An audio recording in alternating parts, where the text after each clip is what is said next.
Today's poet inspired Bob Dylan's stage name, almost dated Sylvia Plath, and comes from a country with a dragon on its flag.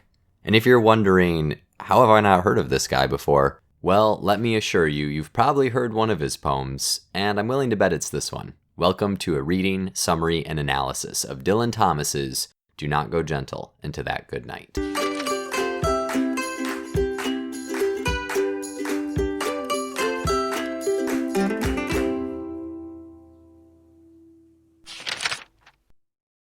Do not go gentle into that good night.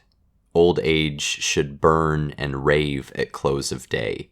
Rage, rage against the dying of the light. Though wise men at their end know dark is right, because their words forked no lightning, they do not go gentle into that good night.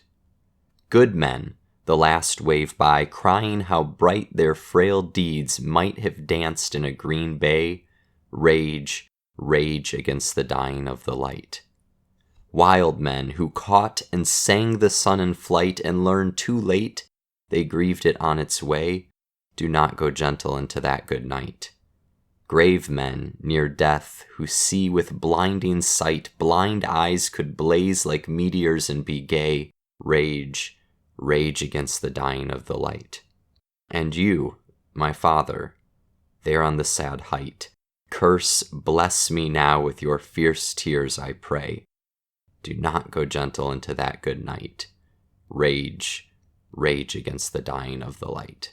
So probably the most obvious spot to start with this poem, and what you noticed first, is the structure of it. So in this poem, Thomas isn't simply using the end rhymes of each line to create a pattern. He's actually repeating entire lines. So you probably noticed the first line, do not go gentle into that good night, becomes the last line of the second and fourth stanza. Then the last line of the first stanza, rage, rage against the dying of the light, becomes the last line of the third and fifth stanza. And then finally, this is brought all together in the final stanza, where these two repeated lines become the last couplet of the poem, and only the final stanza has 4 lines. So while you may not have seen other poems that take this structure, this is actually an old style of poetry known as a villanelle. And Thomas is not the first one to write one by any means, but this is one of the most famous villanelles, especially of modern times. And he's really using the form to its full effect here. We'll talk about at the end of the video just why I think he chose to use a villanelle, but for now, let's look at some of the individual stanzas. So the first stanza is pretty self-explanatory, right? Do not go gentle into that good night. Old age should not just want to die, but burn and rave at the close of the day and rage, rage against the dying of the light. After the first stanza, the next stanzas follow a pretty set pattern where we have a type of person, in this case a man, because, sexism, is introduced, and then we're told why that type of person should not go gentle into that good night. The interesting thing about these types of people is that all of them should, in some way, at least in society's eyes, be ready to die, based on how the speaker has described them.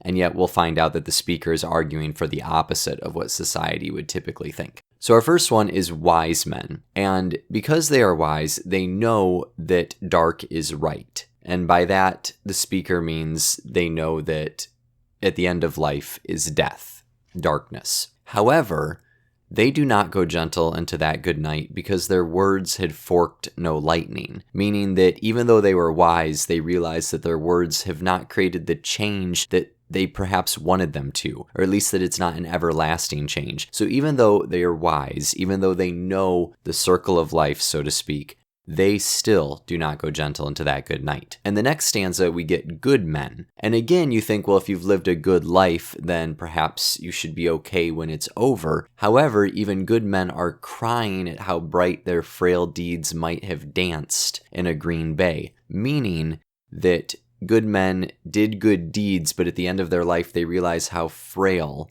they actually were, that there's still a lot of things left to be improved in the world and still a lot of injustice. So they rage, rage against the dying of the light. In the next stanza, we get wild men who caught and sang the sun in flight. And what a beautiful description of living life to its fullest, catching and singing the sun.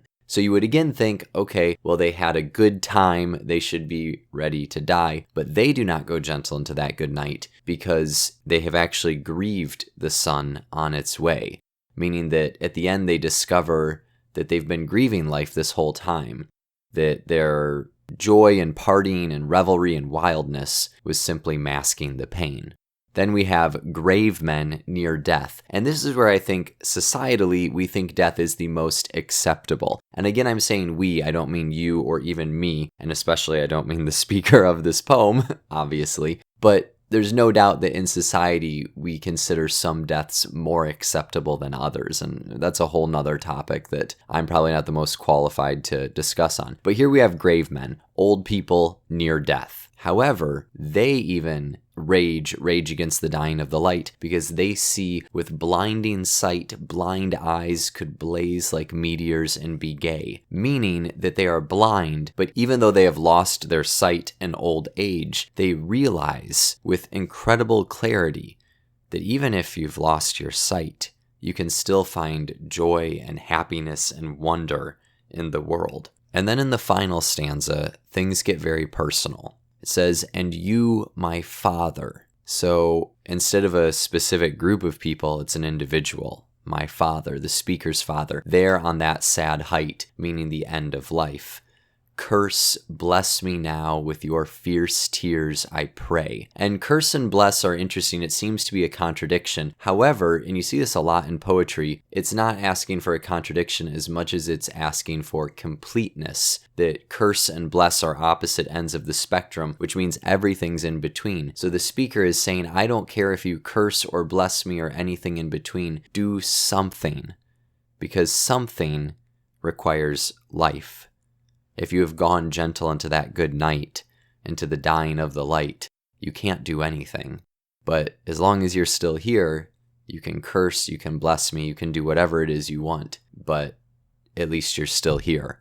And it's this really powerful end to the poem. And you get these last two lines, this couplet, "Do not go gentle into that good night, rage against the dying of the light." And it's almost like the opposite of an echo. These lines have been repeated throughout the poem, but they're not fading away. At the end, they almost shout at you in this final couplet. And I think that rage and that fierce tears and the cursing and the blessing and the prayer and all that urgency and almost desperation against death really comes through in this poem, when of course we all know that we are temporal. Death is the end for all of us.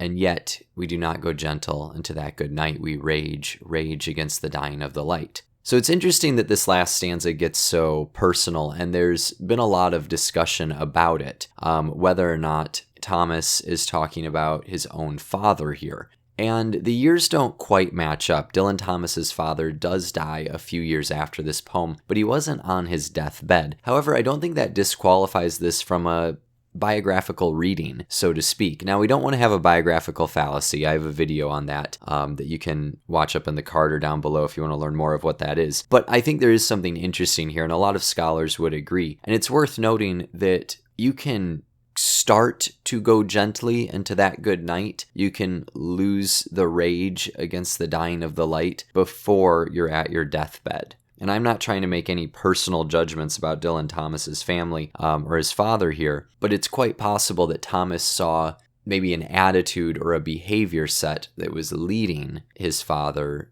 toward that end. And what might be an even more interesting read of this poem is that Thomas was not just seeing it in his father, but seeing it in himself. You see, Dylan Thomas's own life was very traumatic. He was plagued with alcoholism. His final quote, or at least what's attributed to him, sums up the end pretty well. And he dies a few years after this poem. So there's something to be said that it might be autobiographical in the sense that he's even saying this to himself, so to speak. Thomas dies pretty early in life, sadly. But whether or not Dylan Thomas is reflecting on his own father or his own life or just people in general, he has hit upon a truth that makes us uncomfortable, but that has profound insight to think about. That while we are here, we can make the most of our time and rage against the dying of the light one way we do that is by creating poems and art. And in that sense, I think Dylan Thomas really succeeded. Thank you so much for watching. If you have questions or comments, please leave them down below. I love reading those. I love trying to help you out if you have any questions. And I love learning from you when you have insights that I may have missed on. There's a whole lot more you could talk about in this poem, not the least of which is how influential it has been to filmmakers. It appears in a lot of movies. Two big examples I thought of were Interstellar and Independence Day.